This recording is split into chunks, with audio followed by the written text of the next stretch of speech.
नमस्ते सर्व महाराष्ट्र आणि उदगीर वासियांना गणेश चतुर्थीच्या हार्दिक हार्दिक शुभेच्छा।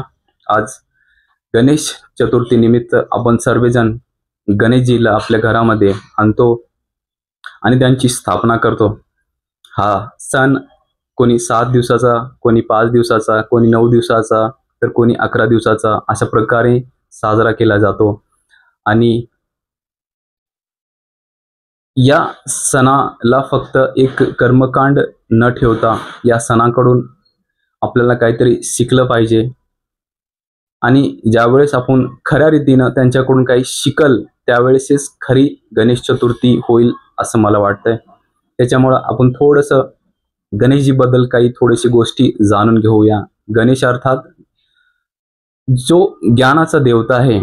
ग म्हणजे ज्ञानाचा देवता, न म्हणजे नष्ट मोह, ज्याच्यामध्ये काहीही मोह नाही आहे, ज्याच्यामध्ये काहीही गडबड नाही आहे, आणि स अर्थात जो संपूर्ण आहे, जो संपन्न आहे, तो आहे गणेश। गणेशजींना ज्यावेळेस आपण पाहतो तर त्यांच्याकडून काही शिकायला मिळतं आपल्याला। जसं की त्यांचं जे डोकं आहे ते डोकं जे आहे ना थोडंसं मोठं दाखवलेलं आहे। याचं काय अर्थ आहे हे आपल्याला समजून घेणं जरुरी आहे। गणेशजीचं जे डोकं मोठं दाखवलेलं आहे याचा हे अर्थ आहे की गणेशजी हे बुद्धीनं खूप मोठे आहेत, खूप विशाल आहेत। अर्थातच त्यांच्यामध्ये ज्ञान खूपच आहे, म्हणूनच त्यांना ज्ञानाचे देवता म्हणलं जातं। म्हणून ज्यावेळेस आपण गणेशजीची आपल्या घरामध्ये स्थापना करतो तर आपल्याला हे संदेश भेटतं की आपल्यामध्ये पण ज्ञान असणं खूप जरुरी आहे। आणि त्याच्यानंतर दुसरी गोष्ट दिसते त्यांचे कान।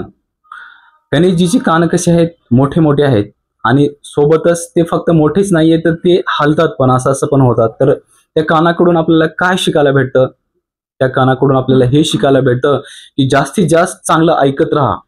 जेवढं जास्त चांगलं ऐकत जाल तेवढंच आपल्यासाठी चांगलं आहे, तेवढंच आपल्या कल्याणासाठी आहे। म्हणून सोबत हे पण दाखवलेलं आहे की त्यांची कान हे हलत असतात। हलणं ह्याचा काय अर्थ आहे? हलणं ह्याचा अर्थ आहे की जे चांगलं आहे ते घ्यायचं आहे आणि जे चांगलं नाहीये ते सोडायचं आहे। आपल्या सर्वांना माहिती आहे सूप, आपण सर्वजण सूप पाहिलेलं आहे।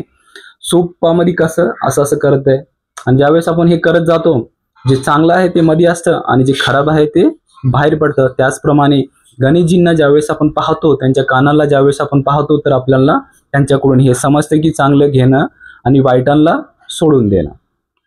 त्याच्यासोबतच आणखी तिसरी एक गोष्ट त्यांच्याकडून शिकायला भेटते ते म्हणजे एकदंत।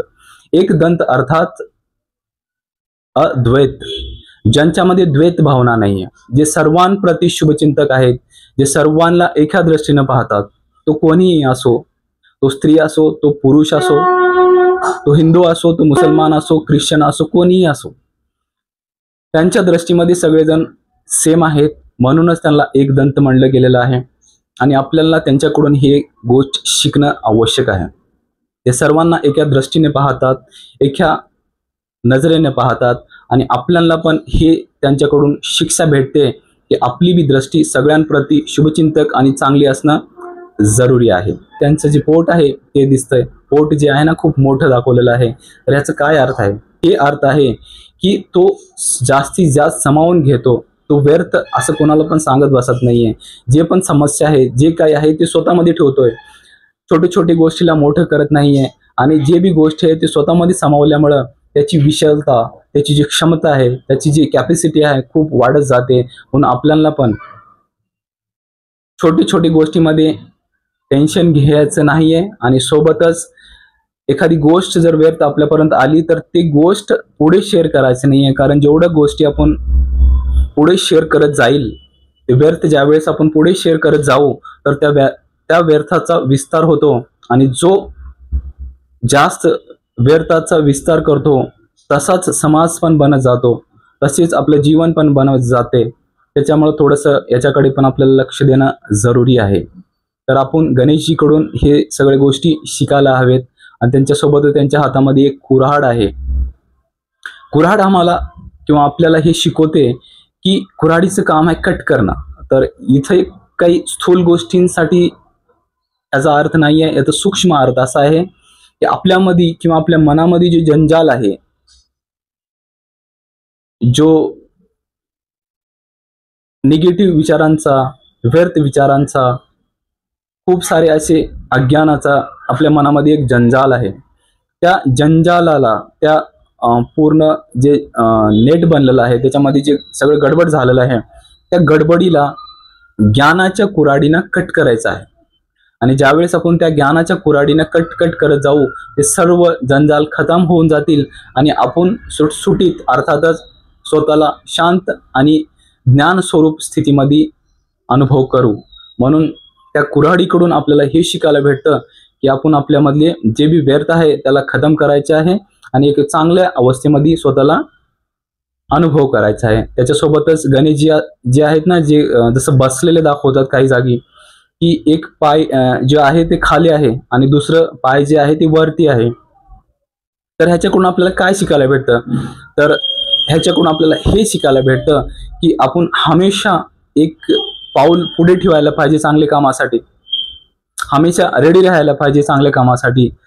आणि ज्यावेळेस आपण एक पाऊल चांगल्या कामासाठी पुढे ठेवू, तर अशी सर्वांचे एक एक पाऊल मिळून एक समाजाचा ढाचा बदलेल. ज्यावेळेस एक चांगला समाज बनेल त्यावेळेस आपल्याला जगण्यासाठी पण खूप छान वाटेल.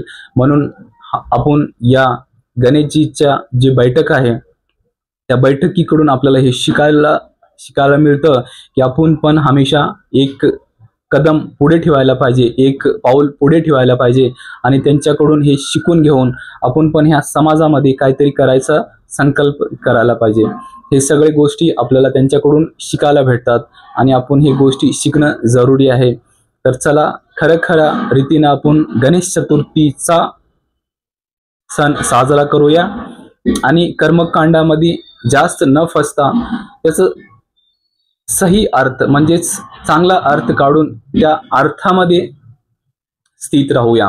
कारण ज्यावेळेस आपण पहिल्या दिवशी जे स्थापना करतो त्या दिवसाची मनोअवस्था आणि 12 दिवसानंतर जी मनोअवस्था आहे, त्या दोन्ही मनोअवस्थामध्ये जर आपल्यामध्ये फरक जाणवला, आपल्या जीवनामध्ये जर काही बदल घडले, तरच खरी गणेश चतुर्थी आहे अथवा गणेश चतुर्थी व्यर्थ जाईल. त्यामुळे सर्वजण सर्व गोष्टींना समजून घेतील अशी शुभभावना ठेवतो आणि परत आपल्या सर्वांना गणेश चतुर्थीच्या हार्दिक शुभकामना आणि सर्वांना शुभभावना. धन्यवाद.